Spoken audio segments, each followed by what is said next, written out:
Terima kasih Anda masih bersama kami di Sindo Prime dan masih bersama dengan Jubir Timnas Amin, Teguh Juwarno, Jubir TKN Prabowo Gibran, Dede Prayudi, dan Jubir TPN Ganjar Mahfud, Yusuf Lakaseng. Ya, sebelum menjawab Pak Dede, saya ada ingin tanya dulu ke Pak Yusuf Lakaseng. Pak Yusuf Lakaseng, itu kalau tidak salah kemarin sempat Ganjar Mahfud mengusung akan memberikan beasiswa, seperti ada program belajar untuk keluarga dari para prajurit. Ini seperti apa dan dari mana uangnya begitu? Ya, itu memang menjadi satu dari 21 program unggulan Ganjar Mahfud ya. Karena kita tahu kan TNI Polri khususnya di level rendah ya, Tamtama Bintara, itu kan hidup mereka belum sepenuhnya sejahtera ya, gajinya masih kecil. Jadi ini harus disejahterakan. Caranya adalah negara harus bertanggung jawab untuk memberikan beasiswa kepada anak-anak mereka agar pendidikan mereka bagus ya, sehingga walaupun mereka anak dari prajurit rendahan Bintara dan Tamtama, mereka juga bisa menjadi orang yang lebih produktif di masa yang akan datang. Saya kira itu muncul dari pengalaman Pak Ganjar sendiri. Pak Ganjar kan latar belakangnya anak polisi dengan pangkat rendah ya, tapi karena sekolah di UGM bisa jadi sarjana, akhirnya bisa jadi gubernur, bahkan mungkin kalau rakyat akan memilihnya di 14 Februari 2024 akan bisa jadi presiden. Jadi itu dasarnya, David. Ya, tapi kan yang jadi pertanyaan kemudian lalu dari mana dananya dan atau mungkin apa caranya seperti apa? Apakah memang ada perlakuan khusus atau memang ada pemberian dana bantuan begitu? Oh pasti, beasiswa bantuan itu kan artinya bahwa mereka menikmati beasiswa dari negara, ditanggulangi oleh APBN. Jadi 21 program unggulan Ganjar Mahfud itu hitungan total anggarannya itu setiap tahunnya 500 triliun ya. Itu hampir sama dengan ongkos program makan siang gratis untuk siswanya Prabowo Gibran yang 450T. Jadi 21 program unggulan anggarannya sama dengan satu program unggulan Prabowo Gibran, yaitu makan siang gratis. Jadi kira-kira begitu, Mas David. Oke, berarti dananya dari dana masuk ke Kementerian Pendidikan gitu ya, bukan dari Pertahanan Keamanan ya? Oh ya, enggak. Itu bagian dari Kementerian Pendidikan, karena ini soal beasiswa pendidikan untuk mereka. Baik, saya ke Pak Dede Prayudi. Mungkin apakah ada juga gagasan-gagasan yang kurang lebih seperti yang tadi juga mungkin disampaikan oleh Pak Yusuf Lakaseng di Prabowo Gibran? Iya, jadi kalau Prabowo Gibran itu sesuai dengan dokumen visi misi atau Astacita kami menyebutnya ya. Itu di nomor 2 itu adalah memperkuat pertahanan ya. Dan ini dilakukan melalui kekuatan-kekuatan yang sifatnya peningkatan kesejahteraan dan ekonomi. Jadi melalui swasembada beras, pangan ya, swasembada pangan, swasembada air dan lain-lain. Jadi fokus dari pertahanan ini sudah tidak lagi kepada melulu hanya soal militer gitu. Kalau misalnya menurut Prabowo Gibran. Tapi begini, tadi saya mau menjawab statementnya Pak Teguh ya, Pak Teguh. Tadi kan di awal saya sudah mengatakan bahwa anggaran itu dibagi ya. Jadi misalnya Mabes TNI ya mendapatkan 10 triliun gitu. Nah, dari 10 triliun tersebut, nah ini kalau misal bicara kesejahteraan ya, ini nggak hanya soal program peningkatan kesejahteraannya aja, tapi juga di sini adalah uang untuk manajemennya. Jadi misalnya Mabes TNI 10 triliun ya, sebagian besarnya itu larinya untuk manajemen, untuk gaji.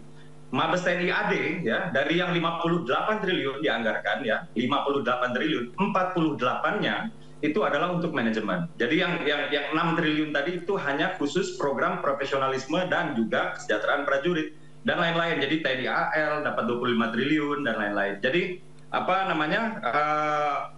yang dikatakan tadi 6 triliun lalu dibagi ya, seolah-olah ini dibagi anggarannya untuk keseluruhan Kemenhan ya, yang nggak begitu cara menghitungnya. Izin agar tidak misleading, saya ingin meluruskan anggaran manajemen bukanlah anggaran rutin, Mas Dede. Jadi kalau yang terkait dengan gaji yang Anda sebutkan tadi itu adalah masuknya ke dalam anggaran rutin. Nah, ketika bicara anggaran manajemen, ini memang juga salah satu kritik ketika kami ada di Senayan. kenapa besar sekali begitu ya. Namun ya sekali lagi karena kemudian mereka menyampaikan dengan berbagai program dan rancangan yang kemudian itu menjadi semacam rasionalisasi terhadap alokasi anggaran untuk manajemen. Kenapa kita perlu kritisi, khususnya teman-teman di Senayan itu Komisi 1, karena menurut kami masih ada ruang fiskal yang memadai gitu. Ketika kemudian dilakukan efisiensi, khususnya justru padahal terkait dengan persoalan anggaran manajemen itu, untuk kemudian itu bisa ditambahkan sebagai tunjangan semacam remunerasi. Perlu Anda tahu di TNI itu remunerasinya itu maksimal mereka baru bisa sampai 70%. Bandingkan dengan kementerian lain yang bisa sampai 100%. 100% terhadap take home pay ya. Nah, ini kan ada sebuah kontras begitu, walaupun seorang anggota TNI apapun ininya matranya, mereka berprestasi, mereka tidak akan bisa mencapai misalkan take home pay sampai 2 kali dibandingkan terhadap perolehan mereka. Maksimal mereka cuma 70% bisa mencapai. Itu adalah angka yang kita peroleh dari hasil ya tentu saja interview dan penelitian kami begitu. Ini sekali lagi membutuhkan komitmen yang kuat dari kepemimpinan yang di sana begitu. Kita tahu bahwa anggaran Kemenhan yang begitu besar memang dibagi untuk semua matra, tetapi sekali lagi harus ada keberanian untuk juga melakukan bahasa kita adalah melakukan reform, melakukan perubahan. Hari ini kita cukup gembira ya, Panglima TNI yang baru Pak Gus Bianto kembali mendorong misalkan agar ada yang namanya TWP, tabungan wajib prajurit. Itu dimasukkan untuk apa? Untuk agar para prajurit-prajurit ini bisa memiliki tempat tinggal atau perumahan begitu. Dan kemudian mereka sekarang kan sudah ada BPJS ya.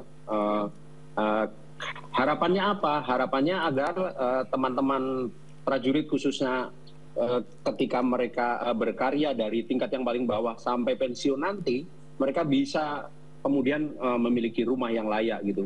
Kalau kita lihat kondisi di lapangan hari ini, apalagi misalkan di Kesatuan begitu, kita masih menemukan banyak perumahan-perumahan yang sebenarnya tidak layak gitu. Masih mendingan kos-kosan mahasiswa zaman sekarang gitu. Nah ini kan butuh kepemimpinan yang punya hati, yang peduli, yang mau turun melihat langsung gitu. Jadi bukan cuma sekedar bagi-bagi pada saat event tertentu begitu. Mohon maaf ya. Baik. Mungkin itu yang saya perlu tambahkan. Silakan Pak Dede, ada tanggapan? Ya, halo Pak Dede. Baik, saya ke Pak Yusuf Lakaseng. Pak Yusuf Lakaseng. Ya. Iya. Apakah Anda juga sepakat atau setuju dengan apa yang disampaikan oleh Pak Teguh Juwarno tadi juga? Ya memang kesejahteraan prajurit ini tidak bisa ditawar ya. Kan kita lihat memang kalau lihat dari sisi perumahan kasihan banget tuh prajurit, khususnya memang Bintara dan Tamtama. Jadi memang harus diangkat kesejahteraannya mereka. Karena kalau mereka jadi yang kita tuntut sebenarnya yang dituntut oleh banyak pihak semenjak reformasi terjadi kan adalah perbaikan profesionalisme TNI ya. Nah itu tidak bisa kita tuntut dia profesional kalau kesejahteraannya tidak diberikan oleh negara. Jadi kesejahteraannya diberikan lalu kemudian profesionalisme itu bisa kita tuntut. Jadi kemudian mereka betul-betul akan menjadi alat pertahanan yang modern. Kan doktrin pertahanan kita kan sistem rata ya, sistem pertahanan rakyat semesta, di mana TNI menjadi kekuatan utamanya dan rakyat menjadi kekuatan pendukungnya. Jadi kita berharap ya setelah 25 tahun reformasi ini kan, tentara kita makin profesional, makin modern, juga makin mengenal hak asasi manusia, mengetahui betul positioning mereka di tengah-tengah sebuah negara yang demokratis ya. Itu yang kita harapkan sehingga tidak akan terjadi lagi peristiwa seperti misalnya ada prajurit TNI menangani langsung rombongan kampanye pendukung Ganjar yang dianiaya itu kan mestinya dalam tentara yang modern itu tidak perlu terjadi. Tapi kita bersyukur Kasat sudah menangani itu dan mereka semua sudah di sel sehingga mereka harus bertanggung jawab untuk itu. Dalam negara demokrasi sesungguhnya tidak boleh lagi ada tentara yang mengambil tindakan main hakim sendiri seperti itu. Saya kira begitu. Baik, terima kasih Pak Yusuf Lakaseng sudah berbagi bersama kami. Demikian juga Pak Teguh Juwarno, juru bicara Timnas Amin. Terima kasih sudah berbagi. Dan tadi sebelumnya sudah bersama kami adalah Pak Dede Prayudi, juru bicara TKN Prabowo yang kemudian sudah pamit duluan. Terima kasih sudah berbagi dan sukses selalu. Salam sehat. Salam sehat, selamat malam. Assalamualaikum.